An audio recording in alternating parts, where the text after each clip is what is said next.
안녕하세요, 앙크TV입니다. 오늘은 슈퍼리그가 무산된다는 얘기가 있습니다. 토트넘, 맨유, 리버풀, 첼시도 그렇고 맨시티도 그렇고 EPL 팀들이 다 빠진다는 얘기가 있습니다. 그렇게 되면은 이제 슈퍼리그는 무산될 확률이 높고 AT도 그렇고 밀란도 그렇고 조금씩 빠져나가는 뉘앙스라서 이렇게 되면은 3일 천하 정말 이 유럽 축구 더 나아가서 세계를 뒤흔들던 슈퍼리그 슈퍼리그 사가는 사실상 3일 천하로 끝날 것처럼 보여지고 있습니다. 그럼 왜 슈퍼리그는 UEFA의 챔피언스 리그처럼 유로파 리그처럼 존속하지 못하고 물러나게 됐는지, 그리고 이 슈퍼리그가 가져오는 파급력과 파장과 부작용, 그리고 가져올 수 있는 긍정적인 효과는 무엇이 있는지 보도록 하겠습니다. 바로 보시겠습니다.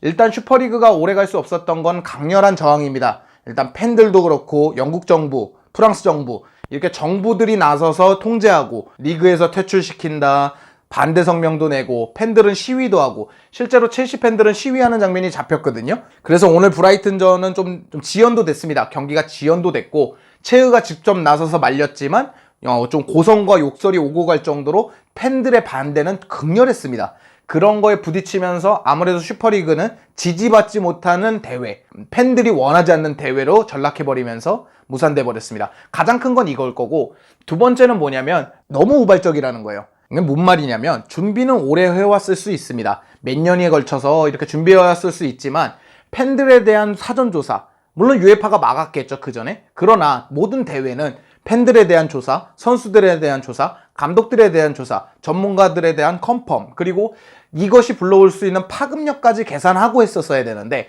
아무래도 3일 만에 이렇게 왔다 갔다 하는 걸 봤을 때는 우발적일 가능성이 높습니다. 챔피언스 리그 개편안에 맞춰서 발표하려다 보니까 시즌 중에 부랴부랴한 느낌도 있고, 빅클럽끼리도, 그 안에 속해 있는 12개의 빅클럽끼리도 대화가 좀 잘 안 된 느낌입니다.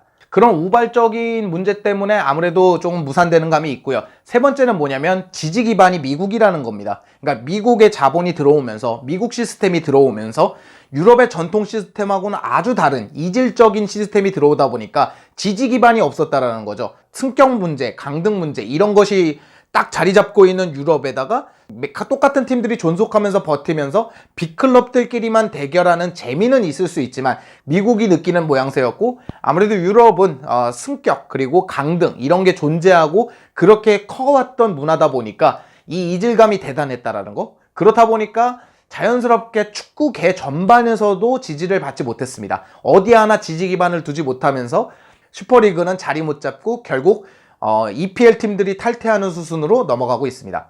그렇다면 어떻게 해서 지금 빅클럽들이 갑자기 3일 전에는 동의하면서 탈퇴도 다 해버리지 않았습니까? 협회나 이런 데도 탈퇴해버리고 리그 퇴출되는 것까지 불사할 것 같았던 이런 클럽들이 갑자기 왜 이렇게 돌아섰는가? 그거에 대해서 하나씩 추측해 보도록 하겠습니다. 자, 이것도 똑같이 팬이 있었다는 거. 이 슈퍼리그가 무산된 거하고 똑같습니다. 팬이 있다 보니까 슈퍼리그가 가질 수 있는 한계점은 역시 나온 클럽들이 갖는 한계점하고 똑같죠. 두 번째는 뭐냐면 이게 구장을 들고 도망가지 않는 한, 어디로 이전하지 않는 한 그 지역 팬들의 힘이 센 건 당연한 거잖아요. 너나 할 것 없이 동의하지 않았다라는 거. 그런 것이 아무래도 지금 맨시티가 됐든 첼시가 됐든 어느 팀이 됐든 조금 걸림돌이 됐던 것 같고, 두 번째는 무엇이냐면 UEFA가 어느 정도 얘기가 된 것이 아닌가. 이거는 이제 덱프로티보의 얘기인데, 물론 이게 팩트는 아닐 수 있으나 UEFA가 전혀 물러서는 게 없는데 어제까지만 해도, 엊그제까지만 해도 강경했던 빅클럽이 갑자기 돌아서진 않았을 거거든요. 물론 UEFA 편이 된 거는 아니지만 어쨌건 슈퍼리그에서 한 발 뺀 거 아닙니까? 이 얘기는 UEFA가 어느 정도 매력적인 조건이 됐든 건의가 됐든 어떤 거가 됐든 UEFA가 괜찮은 거를 건네지 않았을까. 물론 돈이 아니더라도 네이션스 리그를 조금 줄이거나 폐지하거나 챔피언스 개편안을 안 한다든가 이런 식으로 좀 빅클럽이 원하는 방향으로 좀 돌아서 줬기 때문에 빅클럽들이 나오지 않았을까. 왜냐면 실제로 이 슈퍼리그는 우발적으로 생긴 거기 때문에 아무래도 그 문제만 해결이 되면 빅클럽은 챔피언스 리그가 됐든 슈퍼리그가 됐든 문제없이 나갈 수 있으니까 돌아온 것이 아닌가라고 보여지고, 그리고 한 가지 더 추측하다 보면 서로 간에 이해가 안 됐겠죠. 갑자기 모인 빅클럽들끼리 이렇게 연대 관계, 실제로 가입은 돼 있지만 클럽들끼리 대화를 나눈 적이 한두 번은 아니지만 그렇다고 이렇게 연대해 본 건 처음이지 않습니까? 연대해서 뭔가를 해보겠다? 그랬던 적이 처음이다 보니까 와해가 된 거일 수도 있습니다. 서로 간에 대화가 잘 안 되고 뭐 이쪽은 이걸 원하는데 이쪽을 이걸 원한다 이래서 와야 됐을 수도 있고, 처음부터 뭐 슈퍼리그라는 게 환상 같은 거일 수도 있습니다. 그러니까 으름장 같은 거죠. 물론 그건 아니라고 봅니다. 가장 확률이 낮지만, 그러니까 슈퍼리그라는 거 뭐 JP 모건이 됐든 뭐가 됐든 하겠다라는 으름장으로 UEFA의 권력을 좀 뺏어오려는 빅클럽의 움직임이었을 수도 있습니다. 자, 그럼 우리가 한 가지 더 볼 수 있는 건 파급력입니다. 슈퍼리그라는 것이 갖고 오는 부작용, 그리고 긍정적인 면도 있겠죠. 모든 것에는 부정적인 면과 긍정적인 면이 공존하기 때문에 어떤 것이 있는지 보도록 하겠습니다. 부정적인 면은 팬들과 클럽 간의 이 극심한 이 의견 차이를 보여주면서 어느 정도 와야 됐다라는 거. 실제로 체흐가 욕먹는 영상이 있어요. 그러니까 체흐가 어떤 사람입니까? 보드진 이전에 첼시의 레전드이자 엄청 오래 헌신했던 선수임에도 불구하고 팬들이 체흐를 향해서 욕을 합니다. 그러니까 보드진과 팬, 그리고 클럽과 팬의 이 믿음과 신뢰관계가 많이 깨져버린 거죠. 그게 일단 가장 큰 문제라고 생각하고, 두 번째는 글쎄요, 이제 미국 자본이 이게 마지막일까요? 이 미국 자본이 유럽 축구에 손을 뻗기 시작했다라는 뭐 시작일 수 있는데, 그건 뭐 이거는 우리 문제까지는 아니잖아요. 뭐 아시아계 문제는 아니니까 넘어가더라도, 세 번째는 뭐냐면 정말 돈이면 다 되는구나. 슈퍼리그가 우세했던 거는 빅클럽이 달려붙었고 많은 돈이 투자됐기 때문에 UEFA라는 거대한 그룹도 월드컵을 못 나가게 하겠다, 뭐 유로를 못 나가게 하겠다, 챔스 박탈이다, 리그 쫓아내겠다, 이런 식으로 협력을 요할 수밖에 없고 이게 협박을 할 수밖에 없구나.